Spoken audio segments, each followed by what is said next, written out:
നമസ്കാരം, big ten ന്യൂസിലേക്ക് സ്വാഗതം. 2025-26 വർഷത്തെ സംസ്ഥാന ബജറ്റ് ധനമന്ത്രി കെ.എൻ. ബാലഗോപാൽ പ്രഖ്യാപിച്ചു. 15 വർഷം കഴിഞ്ഞ് സ്വകാര്യ വാഹനങ്ങളുടെ നികുതി 50% വർദ്ധിപ്പിച്ചു. കൂടാതെ ഇലക്ട്രിക് വാഹനങ്ങളുടെ നികുതി വർദ്ധിപ്പിച്ചു. ക്ഷേമ പെൻഷൻ കൂട്ടിയില്ല. കുടിശ്ശിക കൊടുത്തു തീർക്കും. ഭൂനികുതി കുത്തനെ ഉയർത്തി. 50% വർധനവ്. കോടതി ഫീസും വർദ്ധിപ്പിച്ചു. KSRTC വികസനത്തിന് 178.98 കോടി. ഡീസൽ ബസ് വാങ്ങാൻ 17 കോടിയും നൽകി. ആരോഗ്യ മേഖലയും പരിഗണിച്ചു. കാരുണ്യയ്ക്ക് ആദ്യഘട്ടം 700 കോടി നൽകും.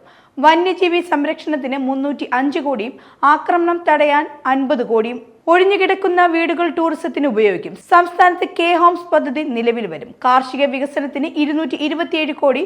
തുഞ്ചൻ പറമ്പ MT സ്മാരകത്തിനായി 5 കോടിയും അനുവദിച്ചു. ലൈഫ് പദ്ധതിക്ക് 1160 കോടിയും കേരളത്തെ ഹെൽത്ത് ടൂറിസം ഹബ് ആക്കുമെന്നും മന്ത്രി അറിയിച്ചു.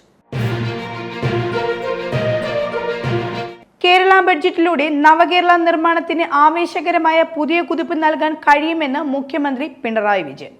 കേന്ദ്ര സർക്കാരിന്റെ കടുത്ത സാമ്പത്തിക വിവേചനങ്ങൾക്കിടയിലും കഠിന പരിശ്രമങ്ങളിലൂടെ കേരളത്തിന്റെ വികസനത്തെയും കേരളീയരുടെ ജീവിതക്ഷമതയെയും ശക്തിപ്പെടുത്തി മുന്നോട്ടു പോകുന്ന സമീപനമാണ് 2025-26 സാമ്പത്തിക വർഷത്തേക്കുള്ള ബഡ്ജറ്റിൽ കേരളം സ്വീകരിച്ചതെന്ന് മുഖ്യമന്ത്രി വ്യക്തമാക്കി.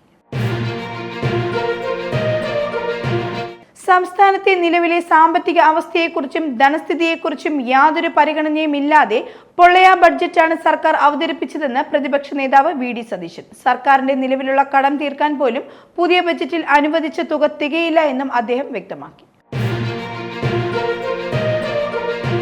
CPM കാസർഗോഡ് ജില്ലാ സെക്രട്ടറിയായി M. രാജഗോപാലിനെ തിരഞ്ഞെടുത്തു. 36 അംഗ ജില്ലാ കമ്മിറ്റിയും തിരഞ്ഞെടുത്തു. 9 പുതുമുഖങ്ങളാണ് ജില്ലാ കമ്മിറ്റിയിൽ ഇടം പിടിച്ചത്. 7 പേരെ ഒഴിവാക്കുകയും ചെയ്തു. തൃക്കരിപ്പൂർ MLA ആണ് ജില്ലാ സെക്രട്ടറിയായ രാജഗോപാൽ. കയ്യൂർ സ്വദേശിയാണ്. ഭാസ്കര കാർണവർ വധക്കേസിലെ 1-ാം പ്രതിയായ ഷെറിനെതിരെ പുതിയ വെളിപ്പെടുത്തലുമായി സഹതടവുകാരി. ഷെറിന് അട്ടക്കുളങ്ങര ജയിലിൽ ലഭിച്ചത് VIP പരിഗണനയാണ്. മൊബൈൽ ഫോണും കണ്ണാടിയും മേക്കപ്പ് സെറ്റും ഇവർക്കുണ്ടായിരുന്നു. അന്നത്തെ ജയിൽ DGP ആയ പ്രദീപാണ് സുനിതയ്ക്ക് ഈ വഴിവിട്ട പരിഗണന നൽകിയത്. സുനിതയ്ക്ക് ശിക്ഷ ഇളവ് ചെയ്തതിന് പിന്നാലെയാണ് തടവുകാരിയുടെ ഈ വെളിപ്പെടുത്തൽ. നെയ്യാറ്റിൻകരയിൽ യുവതിയെ വീട്ടിലെത്തി സുഹൃത്ത് വെട്ടിപ്പരിക്കേൽപ്പിച്ചു. സാരമായ പരിക്കേറ്റ യുവതിയെ തിരുവനന്തപുരം മെഡിക്കൽ കോളേജിൽ പ്രവേശിപ്പിച്ചു. 28-കാരിയായ സൂര്യയ്ക്കാണ് വെട്ടേറ്റത്. സുഹൃത്തായ സഞ്ജു ആണ് വെട്ടിയത്. ഇയാൾ തന്നെയാണ് യുവതി ആശുപത്രിയിൽ എത്തിച്ചതെന്നും പോലീസ് പറയുന്നുണ്ട്. നെടുമ്പാശ്ശേരി വിമാനത്താവളത്തിൽ 3 വയസ്സുകാരന് ദാരുണാന്ത്യം.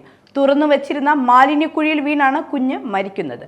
രാജസ്ഥാൻ സ്വദേശിയായ സൗരഭിന്റെ മകൻ ഋതാൻ ജജു ആണ് മരിച്ചത്. ആഭ്യന്തര ടെർമിനലിന് സമീപം ഇന്ന് ഉച്ചയ്ക്കാണ് അപകടമുണ്ടായത്. കുട്ടിയെ ആശുപത്രിയിൽ എത്തിച്ചെങ്കിലും ജീവൻ രക്ഷിക്കാൻ കഴിഞ്ഞില്ല. ഗർഭിണിയായ യുവതിക്ക് നേരെ ലൈംഗിക അതിക്രമം. പീഡന ശ്രമം തടയാൻ ശ്രമിച്ച യുവതിയെ ട്രെയിനിൽ നിന്ന് തള്ളിയിട്ടു.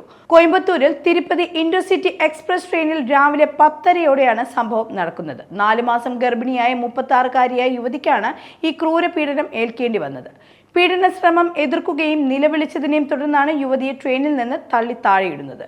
യുവതിയുടെ കൈകാലുകൾക്ക് ഒടിവ് സംഭവിച്ചിട്ടുണ്ട്. തലയ്ക്കും സാരമായ പരിക്കേറ്റിട്ടുണ്ട്. സംഭവവുമായി ബന്ധപ്പെട്ട് 2 പേരെ പോലീസ് അറസ്റ്റ് ചെയ്തു. മഹാരാഷ്ട്രയിൽ വോട്ടർ പട്ടികയിൽ ക്രമക്കേട് നടത്തിയെന്ന് രാഹുൽ ഗാന്ധി. മഹാരാഷ്ട്രയിലെ ജനസംഖ്യയിലുള്ളതിനേക്കാൾ ആളുകൾ വോട്ടർ പട്ടികയിൽ ഉണ്ടെന്നാണ് രാഹുൽ ഗാന്ധി വ്യക്തമാക്കുന്നത്. ശിവസേന, ഉദ്ധവ് താക്കറെ വിഭാഗം, NCP നേതാക്കൾക്കൊപ്പം നടത്തിയ വാർത്താ സമ്മേളനത്തിലായിരുന്നു രാഹുലിന്റെ ഈ വെളിപ്പെടുത്തൽ. തിരഞ്ഞെടുപ്പ് കമ്മീഷനെതിരെയും രാഹുൽ രൂക്ഷ വിമർശനം ആരോപിച്ചു. ശ്രീശാന്തിന് കാരണം കാണിക്കൽ നോട്ടീസ് നൽകിയതിൽ വിശദീകരണവുമായി കേരള ക്രിക്കറ്റ് അസോസിയേഷൻ. സഞ്ജുവിനെ പിന്തുണച്ചതിനല്ല, അസോസിയേഷനെതിരെ തെറ്റായതും അപകീർത്തികരവുമായ പ്രസ്താവന നടത്തിയതിനാണെന്നും KCA വാർത്താക്കുറിപ്പിലൂടെ അറിയിച്ചു. കേരള ക്രിക്കറ്റ് ലീഗ് ഫ്രാഞ്ചൈസി ടീമിന്റെ സഹ ഉടമയായ ശ്രീശാന്ത് കേരള ക്രിക്കറ്റ് അസോസിയേഷനെതിരെ അപകീർത്തികരമായ കാര്യങ്ങൾ പറഞ്ഞത് കരാർ ലംഘനമാണെന്നും KCA വ്യക്തമാക്കി.